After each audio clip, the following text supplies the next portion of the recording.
Kali ini tim menyingkap tabir berada di Jombang, Jawa Timur. Sebuah kasus pembunuhan keji membawa kami ke kota santri ini. Tubuh korban ditemukan termutilasi menjadi 2 bagian. Seperti apa kasus ini terjadi? Ikuti penelusuran kami. Jadi lihat itu tidak jelas, saya kira itu orang-orangan sawah karena nggak ada kepalanya. Kepala itu memang sengaja dibuang di aliran sungai untuk menghilangkan jejak. Kalau ketemu orang, dia marah-marah, terus saya tegur, saya dipukul dari belakang gini.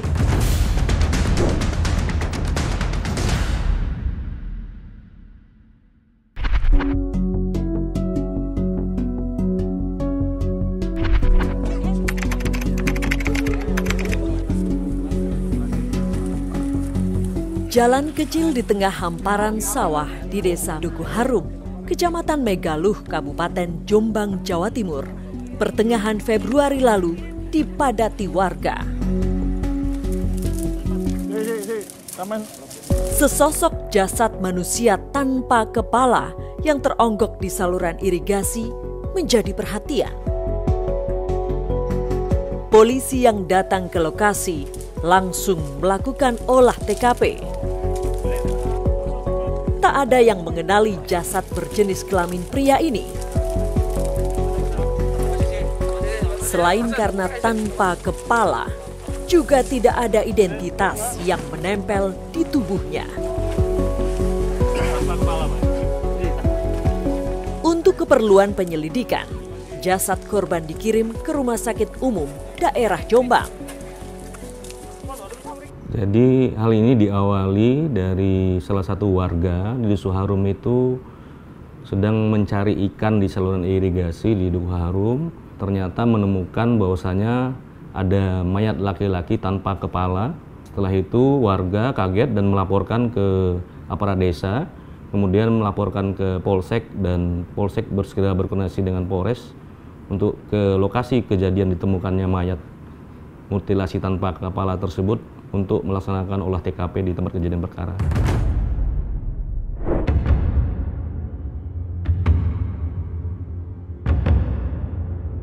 Di lokasi inilah jasad manusia tanpa kepala itu ditemukan. Saat ini kami sudah bersama dengan Pak Alimin, saksi mata yang melihat jasad korban pertama kali ya Pak ya. Bapak melihat di sebelah mana Pak? Boleh ditolong diarahkan Pak. Nah, posisinya di sini. Di sini persis ya Pak ya? Iya. Itu awal ceritanya gimana sih Pak ngelihat? Saya lagi cari ikan. Jaraknya sekitar 40-50 meter. Jadi lihat itu tidak jelas. Saya kira itu orang-orangan sawah karena nggak ada kepalanya. Ya, cuman gitu.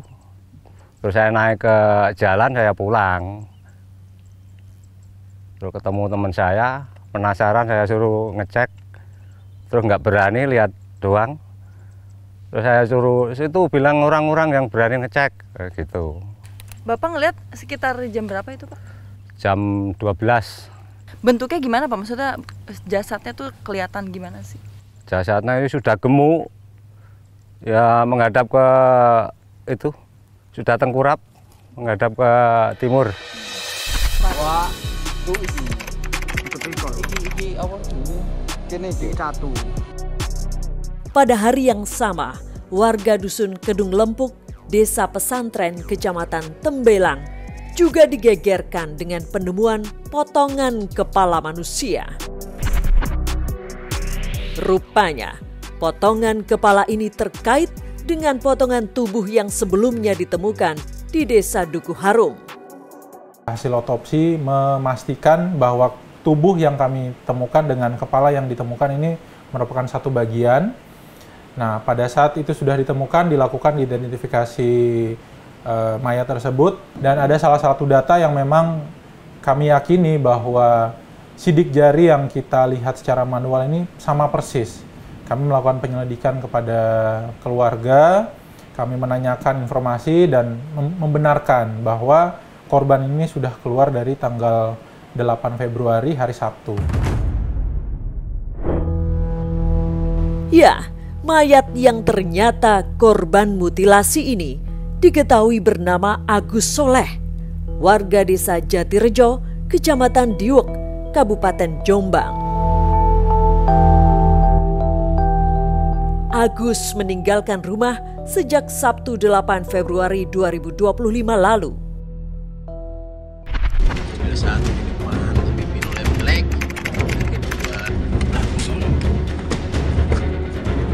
Satreskrim Polres Jombang yang telah mengantongi identitas pelaku langsung menuju Dusun Plosowedi, Desa Plosogeneng, Jombang.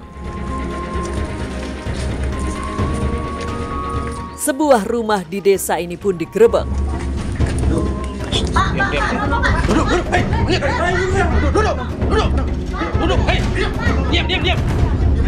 Penggerebekan ini membuat istri dan ibu mertua pelaku terkejut.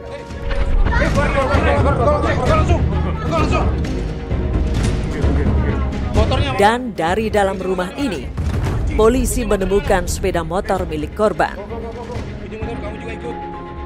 Pelaku di rumah, jadi kami mengamankan langsung di rumah. Memang ada perlawanan dari pelaku dan juga kami mengamankan barang-barang bukti yang memang berada di rumah pelaku.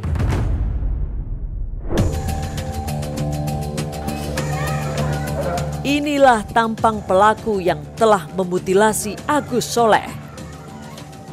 Ia terpaksa ditembak karena berusaha melawan saat diringkus. Ya saya buang di sungai aja, saya lempar gitu aja di atas motor gitu, langsung saya lempar gitu aja. Langsung di hari setelah kejadian itu?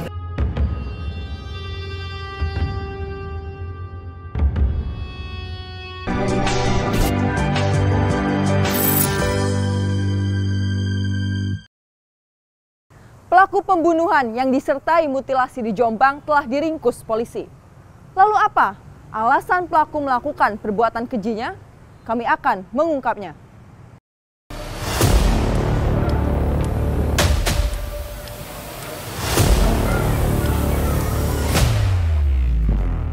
Pria ini bernama Eko Fitrianto. Dialah orang yang tega menghabisi nyawa Agus Soleh dengan cara dimutilasi. Rupanya, Eko adalah sahabat Agus. Mereka pernah sama-sama bekerja di pabrik kayu. Lalu kenapa Eko bisa membunuh dan memutilasi temannya sendiri?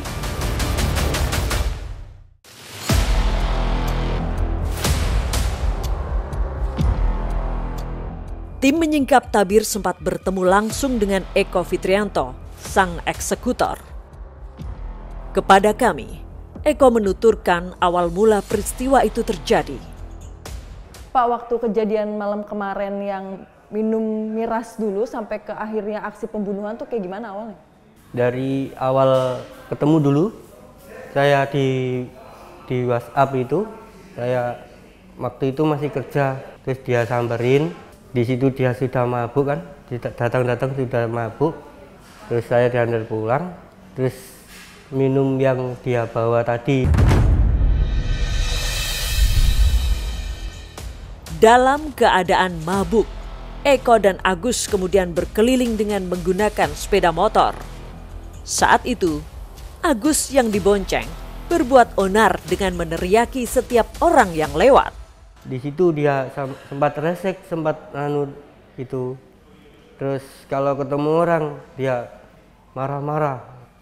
Terus saya tegur, saya dipukul dari belakang gini. Terus habis itu ganti dia yang gonceng waktu di Jombang Kuliner itu, ganti dia gonceng, saya dibawa kembali lagi. Di bonceng itu wah kenceng banget, terus mari itu dibawa ke warung. Di warung itu saya beli pentol di depan pabrik kan, masih malam kan masih ada. Beli pentol, dia turun ke warung, beli, minum lagi. Bahkan menurut Eko, ia sempat berkelahi dengan Agus yang saat itu sudah tidak bisa dikendalikan.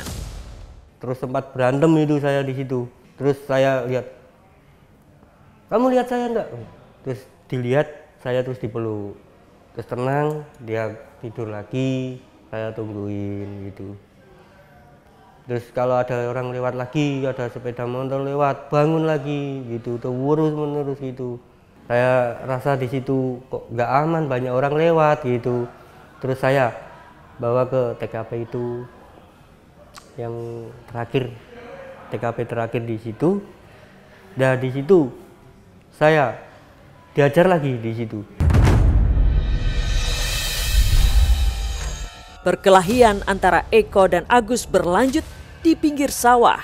Sampai akhirnya peristiwa mengerikan itu pun terjadi.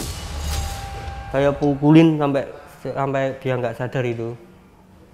Begitu, habis itu sudah sampai nggak sadar, masih saya jagain di situ.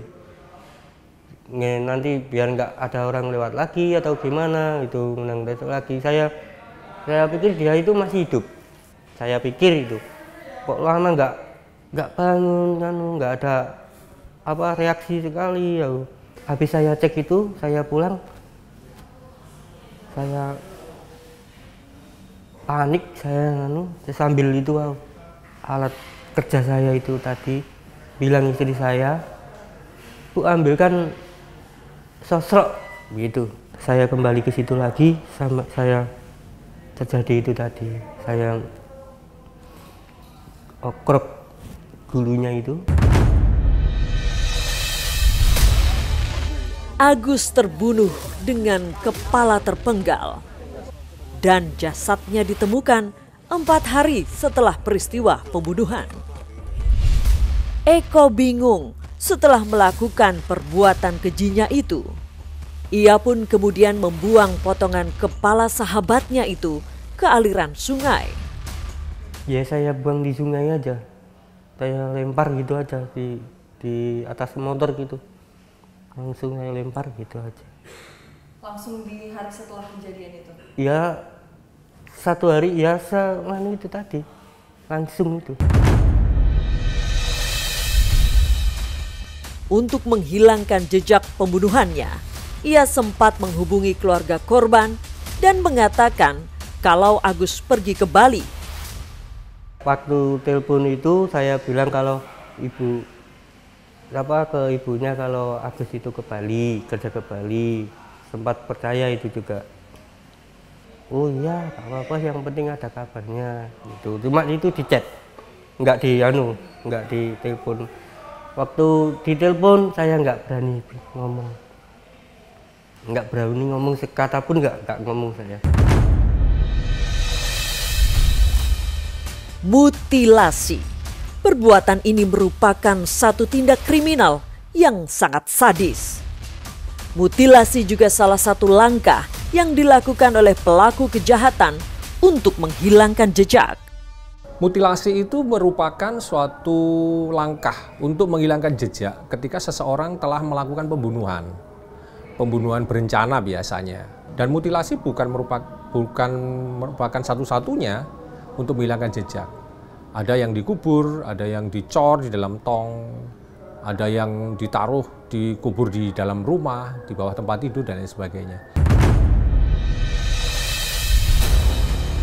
Berkaca dari sejumlah peristiwa kriminal yang terjadi, Kepolisian Resort Jombang pun berkomitmen untuk terus memberantas peredaran miras di kota santri ini. Kami bersama dengan stakeholder dan Forkominda Kabupaten Jombang sudah berkomitmen untuk melakukan pembasmian miras dari kota santri ini. Kita sudah mengamankan sekitar 5.122 botol. Ini bukan prestasi, tapi kita harus prihatin ternyata di kota kita yang cintai ini banyak sekali beredar minuman keras. Kata Mas itu, si Agus baru telepon katanya mau pamit kerja ke Bali.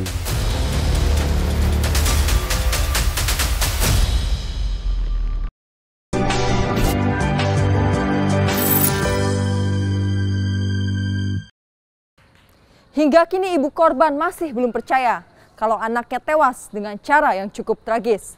Karena ia merasa sang anak merupakan sosok pendiam dan tidak pernah memiliki musuh.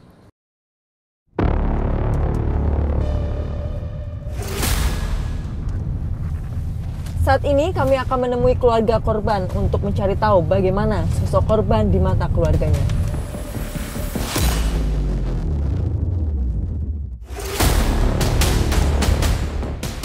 Malam ini kami hanya bertemu dengan Yusuf Dedi, kakak kandung Agus Soleh, korban yang tewas dibunuh dan dimutilasi oleh Eko Fitrianto, sahabatnya sendiri.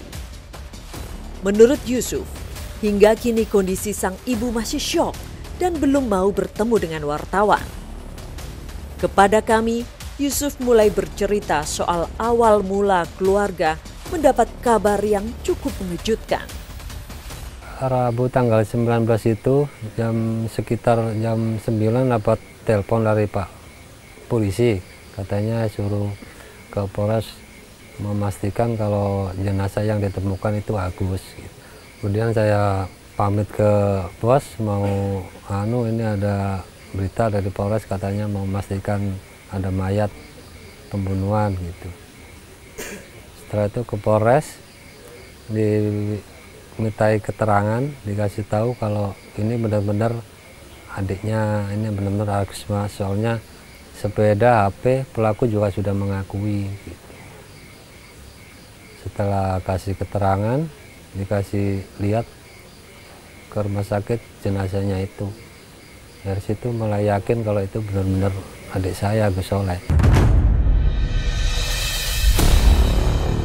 Awalnya keluarga sama sekali tak percaya kalau jasad yang ditemukan tanpa kepala di sebuah saluran air desa Duku Harum, Kecamatan Megaluh adalah Agus Soleh. Pasalnya yang mereka tahu, Agus sedang bekerja di Bali. Keluarga sempat nggak percaya karena terakhir telepon itu entah hari apa, saya nggak tahu pastinya Mbak ya. Kata Mas itu, si Agus baru telepon katanya mau pamit kerja ke Bali. Rupanya Agus dan kakaknya Yusuf bekerja di perusahaan yang sama di wilayah Mojokerto. Yusuf menceritakan terakhir bertemu dengan adiknya itu. Hari Sabtu tanggal 8 itu terakhir saya ketemu si Agus, Mbak. Waktu terakhir ketemu di kerjaan, pulang. Besoknya Pak dikasih tahu ibu kalau Agus nggak pulang gitu, ditunggu sampai 2 hari, di telepon sudah nggak aktif nomor teleponnya, itu aja sampai ada kabar dari Polres itu. Sementara itu Kepala Dusun Jatirejo mengungkapkan kalau awalnya pihak keluarga korban tidak ingin membuat laporan ke polisi. Meski pihaknya sudah berusaha memberi pengertian. Kita membujuk sudah beberapa kali, hampir ada 3 kali kita ke rumah, bahkan kita didampingi oleh Babin Kamtibmas kita. Kebetulan waktu itu yang mendampingi Pak Ardi. Kita sudah berusaha, tapi dari keluarga korban masih belum mau untuk melaporkan resmi ke Polsek atau Polres. Ibunya Mas Agus itu berkeyakinan bahwasanya Mas Agus ini, korban ini masih hidup.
Agus Soleh kini telah pergi untuk selamanya.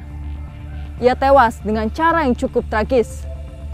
Selamat jalan Agus, Semoga amal ibadahmu diterima di sisi Tuhan.